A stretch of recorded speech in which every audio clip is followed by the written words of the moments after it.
सा हो रहा था मैं सुन के, क्योंकि मुझे खुद को अच्छा लग रहा था कि मैंने कुछ लिखा है जो इसको एक लेबल करके गया गया, तो बहुत आभारी हूँ उसका।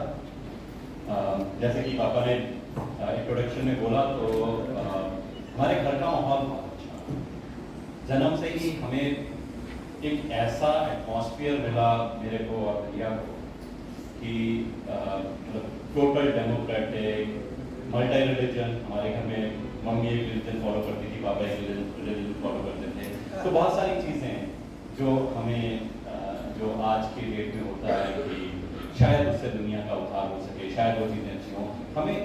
हम इतने सौभाग्यशाली हैं मेरा भैया कि हमें जन्म से वो चीज़ें मिल, कोई अपना जन्म प्लान नहीं करता। पीपल आर बॉर्न, किसी भी परिवार में जन्म होता है तो बहुत सौभाग्य की बात है कि मुझे एक ऐसा परिवार मिला। और जैसे कि बोला गया, पापा क्रिकेट खेलते थे, थिएटर करते थे, साथ साथ बैंक की जॉब भी करते थे, और बहुत सारी ऐसी चीज़ें। और मम्मी पोइट्री लिखती थी, स्टोरीज लिखती थी। तो कहीं ये था कि हर बच्चे के मन में होता है कि मम्मी पापा फर्स्ट हीरोज, तो कोशिश की सब कुछ करने की। थिएटर तो नहीं, थोड़ा बहुत स्कूल में प्ले करने की कोशिश की, नहीं हुआ। क्रिकेट खेलने की कोशिश की, नहीं हुआ।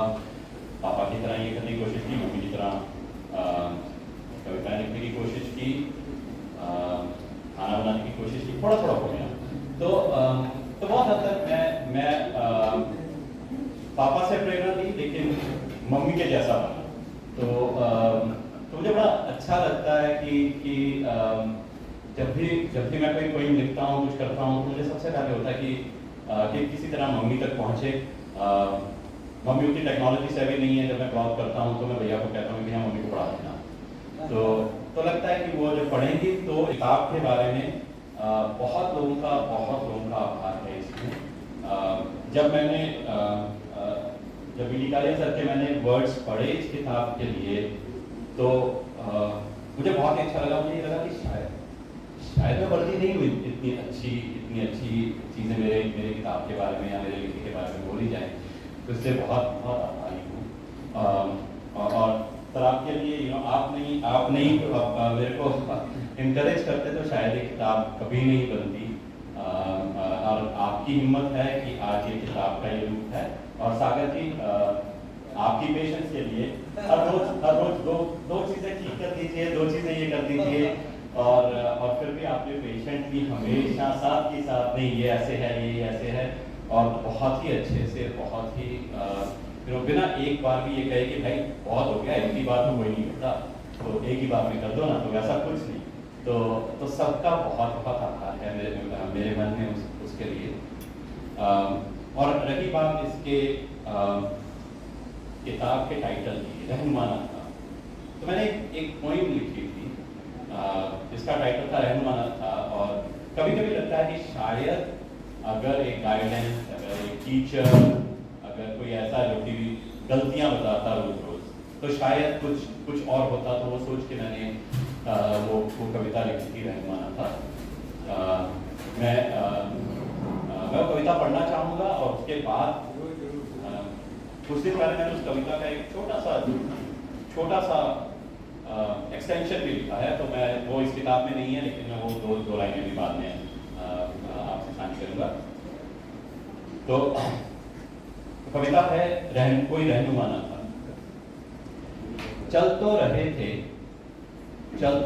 थे पर वहां रास्ता ना था, और पूछने को भी तो कोई रहनुमाना।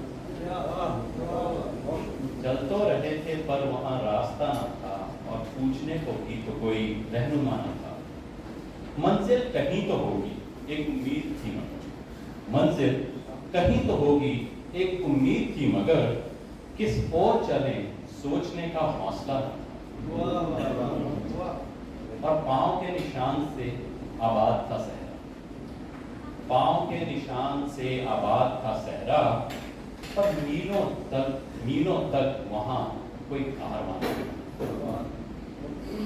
और टूटी हुई कश्ती को भी हम कोसते हैं, टूटी हुई कश्ती को भी हम कोसते, मगर तूफान में उसके सिवा कोई आशना न था। और शाम जाम कह कहे दोस्तों की महफिल, शाम जाम कह कहे दोस्तों की महफिल, बहाने थे बहलाने को, जश्न का असली कोई फलसफा था। चल तो रहे थे पर वहाँ रास्ता ना था, अब पूछने को भी तो कोई रहनुमा न था। जैसा कि मैंने पहले कहा कि कुछ दिन पहले अचानक से दिमाग में एक बात आई, मैंने वो एक कविता लिखी थी, उसकी 2 पंक्तियां बोली, और इसी कविता का कुछ हद तक जवाब रहनुमा का नाम होना शायद इसलिए भी है क्योंकि ये ढूंढा ही नहीं। तो रहनुमा उनको मिले जिन्हें मंजिलें हो दरकार, हम रास्तों के कायल हैं, हमको कहाँ ले जाइए।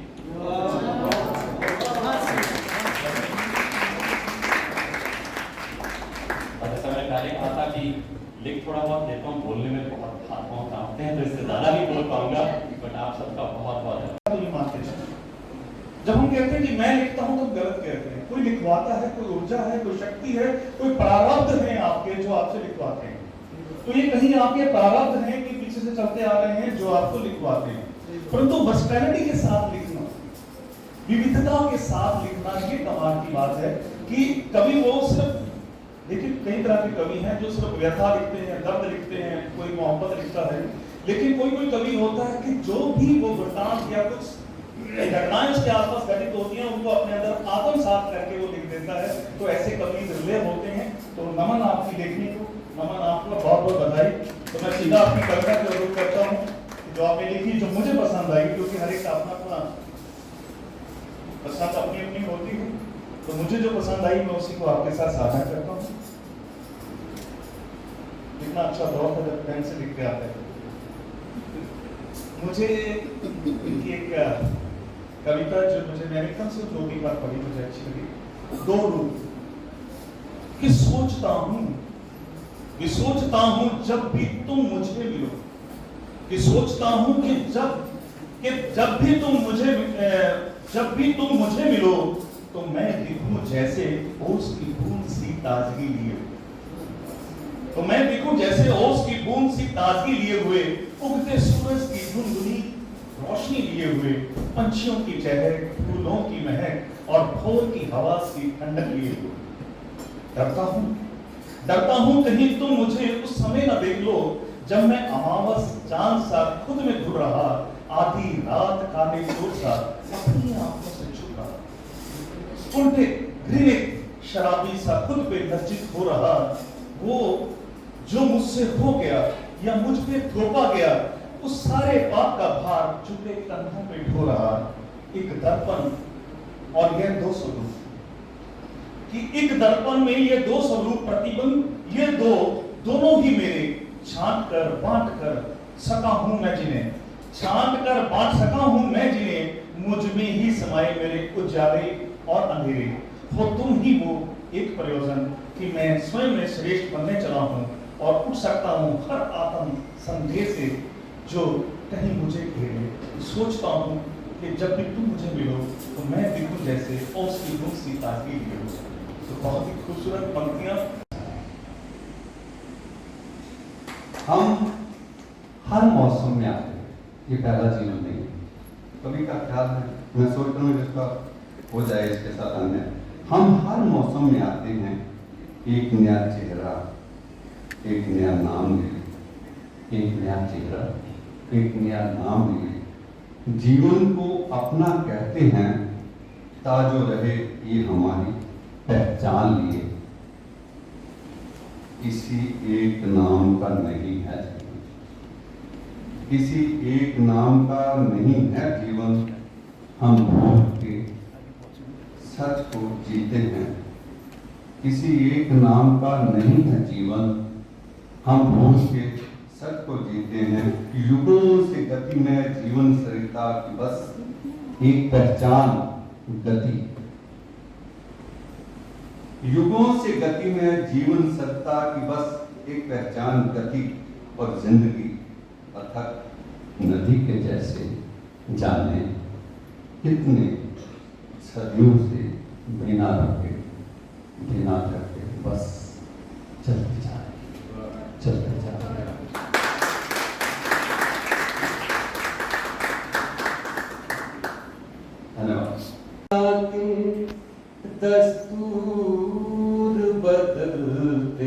जाते हैं। हमने देखे देखे हैं हमने अब कई इंसान बदलते जाते हैं।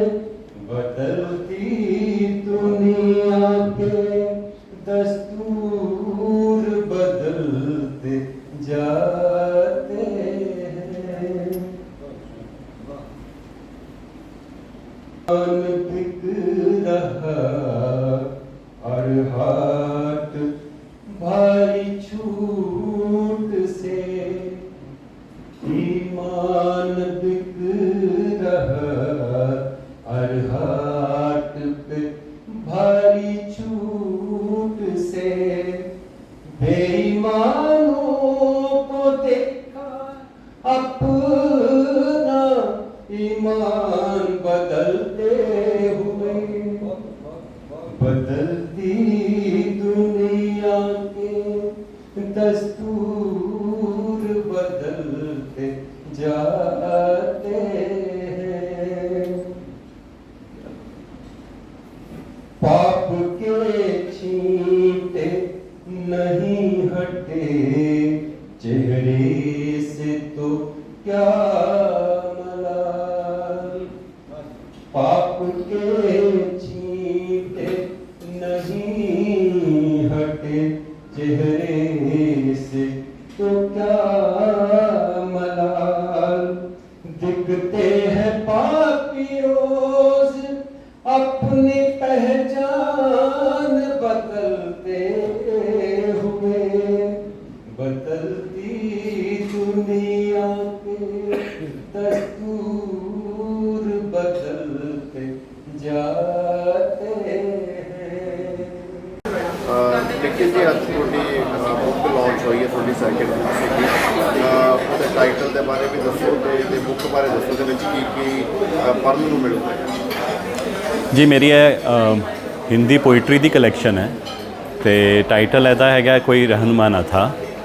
ਰਹਿਨੁਮਾ ਨਾ ਥਾ ਇੱਕ ਮੇਰੀ ਪੋਇਮ ਵੀ ਹੈ ਇਹ 'ਚ ਤੇ ਬੇਸਿਕਲੀ ਇਟਸ ਅ ਕਨਫੈਸ਼ਨ ਕਿ ਮੈਂ ਆਪਣੇ ਜੋ ਮਨ ਚਾਹੁੰਦਾ ਉਹ ਲਿਖ ਦੇਣਾ, ਕਿਸੇ ਦੀ ਗਾਈਡੈਂਸ ਨਹੀਂ ਲੈਂਦਾ। ਗਲਤੀ ਹੈ ਬਟ ਉਹ ਮੈਂ ਕਰਨਾ ਤੇ ਉਹ ਕਨਫੈਸ਼ਨ ਹੈ ਕਿ ਬਿਨਾਂ ਕਿਸੇ ਰਹਿਨੁਮਾਈ ਦੇ ਮੈਂ ਜੋ ਵੀ ਲਿਖਣਾ ਉਹ ਇਸ ਕਿਤਾਬ 'ਚ ਹੈਗਾ। ਤੇ ਡਿਫਰੈਂਟ ਕਵਿਤਾਵਾਂ ਹੈ, 3-4 ਮੇਰੇ ਆਰਟੀਕਲਸ ਵੀ ਆਏ ਹਿੰਦੀ ਦੇ ਤੇ ਉਹ ਟੂਵਰਡਸ ਦਾ ਐਂਡ ਉਹ ਕਿਤਾਬ ਦੇ 3-4 ਆਰਟੀਕਲਸ ਹੈ ਤੇ ਬੇਸਿਕਲੀ ਆਮ ਦਿਨਚਰਿਆ ਕੀ ਕਰਨੇ ਆ, ਕਿਸ ਤਰ੍ਹਾਂ ਲਾਈਫ ਹੈ, ਉਹਨਾਂ ਦੇ ਉੱਤੇ ਹੀ ਕਵਿਤਾਵਾਂ ਲਿਖੀਆਂ। ਕਦੀ ਥੋੜ੍ਹੀ ਬਹੁਤ ਪੋਲੀਟਿਕਸ 'ਤੇ, ਥੋੜ੍ਹੀ ਬਹੁਤ ਬੱਚਿਆਂ 'ਤੇ, ਥੋੜ੍ਹੀ ਬਹੁਤ ਆਪਣੀਆਂ ਸੋਚ 'ਤੇ ਬਸ ਉਹਦੇ ਉੱਤੇ ਹੀ ਕਵਿਤਾਵਾਂ ਲਿਖੀਆਂ। ਜ਼ਿਆਦਾ ਜਿਹੜਾ ਕਵਿਤਾਵਾਂ ਨੇ ਜੋ ਸੈਡ ਹੋਣਗੀਆਂ ਜਾਂ ਕਿਸ ਤਰ੍ਹਾਂ ਦੀਆਂ ਕੰਟੈਂਟ ਕਿਸ ਤਰ੍ਹਾਂ ਦਾ? ਨਹੀਂ, ਹਰ ਤਰ੍ਹਾਂ ਦੀਆਂ ਕਵਿਤਾਵਾਂ ਹੈ। ਇੱਕ ਮੈਂ ਕੋਸ਼ਿਸ਼ ਕਰਨਾ ਕਿ ਮੈਂ ਕੁਝ ਵੀ ਸੈਡ ਨਾ ਲਿਖਾਂ। ਜਿਹੜੀ ਸੈਡ ਵੀ ਚੀਜ਼ ਹੈ ਉਹਦਾ ਇਨ ਦਾ ਐਂਡ ਕੋਈ ਉਹਦਾ ਕੋਨੋਟੇਸ਼ਨ ਇਹੋ ਜਿਹਾ ਨਿਕਲੇ ਕਿ ਉਹਦੇ 'ਚ ਇੱਕ ਪੋਜ਼ਿਟਿਵਿਟੀ ਹੋਏ। ਫਿਰ ਵੀ ਨਾਟ ਐਟ ਐਵਰੀ ਪਲੇਸ, ਕਈ ਜਗ੍ਹਾਵਾਂ 'ਤੇ ਫਿਰ ਵੀ ਕੁਝ ਨਹੀਂ ਉੱਦਾਂ ਬੰਦਾ ਤੇ ਸੈਡ ਵੀ ਹੈ, ਲੇਕਿਨ ਕੁਝ ਮੋਟੀਵੇਸ਼ਨਲ ਵੀ ਹੈ। ਕੁਝ ਕਵਿਤਾਵਾਂ ਇਹੋ ਜਿਹੀਆਂ ਜਿਹੜੀਆਂ ਮੈਂ ਅੱਜ ਤੋਂ 15-20 ਸਾਲ ਪਹਿਲਾਂ ਲਿਖੀਆਂ ਸੀ ਆਪਣੇ ਕਜ਼ਨਸ ਲਈ, ਆਪਣੇ ਦੇ ਹੁਣੋਂ ਬੱਚਿਆਂ ਨੂੰ ਵੀ ਮੈਂ ਕਹਿੰਦਾ। ਇੱਕ ਮੇਰੀ ਕਵਿਤਾ ਹੈ ਉੜਨੇ ਕੀ ਆਸ ਨਾ ਛੋੜੋ, ਵੈਰੀ ਪੋਜ਼ਿਟਿਵ ਕਿ ਕਦੀ ਵੀ ਗਿਵ ਅਪ ਨਹੀਂ ਕਰਨਾ ਚਾਹੀਦਾ। ਤੇ ਹਾਂ, ਕਈ ਸੈਡ ਵੀ ਹੈ ਵਿੱਚੋਂ ਕਵਿਤਾਵਾਂ ਤੇ ਹਰ ਕਿੱਥੋਂ ਮਿਲ ਸਕਦੀ ਹੈ ਬੁੱਕ ਅਗਰ ਕਿਸੇ ਨੇ ਪੜ੍ਹਨੀ ਹੋਵੇ? ਜੀ ਇਹ ਬੁੱਕ ਐਮਾਜ਼ੋਨ 'ਤੇ ਵੀ ਅਵੇਲੇਬਲ ਹੋਏਗੀ ਤੇ ਇੰਡੀਆ 'ਚ ਤੇ US 'ਚ ਦੋਨੋਂ ਜਗ੍ਹਾ 'ਤੇ ਅਵੇਲੇਬਲ ਹੋਏਗੀ ਐਮਾਜ਼ੋਨ 'ਤੇ। ਤੇ ਵੈਸੇ ਸਾਗਰ ਪਬਲੀਕੇਸ਼ਨਸ ਹੈ ਪਟਿਆਲਾ ਤੇ ਉਹ ਉਹਨਾਂ ਕੋਲ ਅਵੇਲੇਬਲ ਹੋਏਗੀ ਤੇ ਉਸ ਤੋਂ ਬਾਅਦ ਕੁਝ ਬੁੱਕ ਸਟੋਰਸ 'ਚ ਵੀ ਅਵੇਲੇਬਲ ਹੋਏਗੀ ਇਵੈਂਚੁਅਲੀ। ਲੇਕਿਨ ਜੀ ਤੁਸੀਂ US ਵੀ ਕਾਫੀ ਟਾਈਮ US ਵਾਲੇ ਸਫ਼ਰ ਬਾਰੇ ਵੀ ਦੱਸੋ ਜੀ, ਕਦੋਂ ਗਏ ਸੀਗੇ? ਕਿ ਮੈਂ 2001 ਦੀ ਸਟਾਰਟ 'ਚ US ਗਿਆ ਸੀ। ਮੈਂ ਇੱਥੇ ਸਪਾਈਸ ਟੈਲੀਕਾਮ 'ਚ ਜੌਬ ਕਰਦਾ ਸੀ। ਅੰਮ੍ਰਿਤਸਰ ਦਾ ਨੈਟਵਰਕ ਮੈਂ ਲਾਂਚ ਕੀਤਾ ਸੀ, ਬਠਿੰਡਾ ਦਾ ਨੈਟਵਰਕ ਮੈਂ ਲਾਂਚ ਕੀਤਾ ਸੀ ਜਦੋਂ ਸਪਾਈਸ ਜੋ ਨਵਾਂ GSM ਆਇਆ ਸੀ ਪੰਜਾਬ 'ਚ। ਉਸ ਤੋਂ ਬਾਅਦ ਮੈਨੂੰ ਇਹ ਚਾਂਸ ਮਿਲਿਆ ਤੇ ਮੈਂ US ਇੱਕ ਕੰਪਨੀ ਸੀਗੀ LCC ਇੰਟਰਨੈਸ਼ਨਲ, ਮੈਂ ਉਹਦੇ 'ਚ ਜੁਆਇਨ ਕੀਤਾ 2001 'ਚ। ਫਿਰ ਮੈਂ 17 ਸਾਲ ਉਸੇ ਕੰਪਨੀ 'ਚ ਰਿਹਾ। ਉਸ ਤੋਂ ਬਾਅਦ ਮੈਂ ਉਹਨੂੰ ਛੱਡ ਕੇ ਹੁਣ ਮੈਂ ਪਿਛਲੇ 5 ਸਾਲਾਂ ਤੋਂ ਇੱਕ ਹੋਰ ਕੰਪਨੀ 'ਚ ਹਾਂ in the same field wireless consulting की फील्ड प्रोफैशन होवे तो बट काफ़ी सालों तो पिछले 12-13 सालों तो मैं एक ब्लॉग रन करना उत्थे जिहदे मैं आर्टिकल्स लिखना थे इंग्लिश आर्टिकल्स होंगे तो हिंदी पोइम्स होंगे सेम ब्लॉग तो basically same subject life events around you और बाकी जो मन चाहता है वो चीज़ें ਜਾਂ ਕਿਹੜੀ ਚੀਜ਼ ਨੇ ਤੁਹਾਨੂੰ ਇੰਸਪਾਇਰ ਕੀਤਾ ਜੀ ਕਦੋਂ ਤੁਸੀਂ ਲਿਖਣਾ ਸ਼ੁਰੂ ਕੀਤਾ लिखना तो मैं बहुत छोटी एज शुरू करता सी मेरे ख्याल सबसे बड़ी इंस्पिरेशन सी कि मम्मी पापा दोनों लिखते सी तो मैंने भी दिल करता सी लिखन से तो लिखना मैं बहुत छोटी एज शुरू करता सी और रही गल हुण जो लिखना इंस्पिरेशन एक्चुअली एक इंस्पिरेशन नहीं है actually I would say life itself रोज़ दी चीज़ों कुछ ना कुछ इंस्पिरेशन मिलती है कभी किसी न्यूज़ तो इंस्पिरेशन मिल जाती है कभी किसी सोच तो इंस्पिरेशन मिल जाती है कभी किसी स्टेट ऑफ माइंड तो इंस्पिरेशन मिल जाती है तो मतलब कोई एक चीज़ नहीं हर एक चीज़ जो जिंदगी चल रही है कितने ना कितने वो तो कुछ लिखा जाता है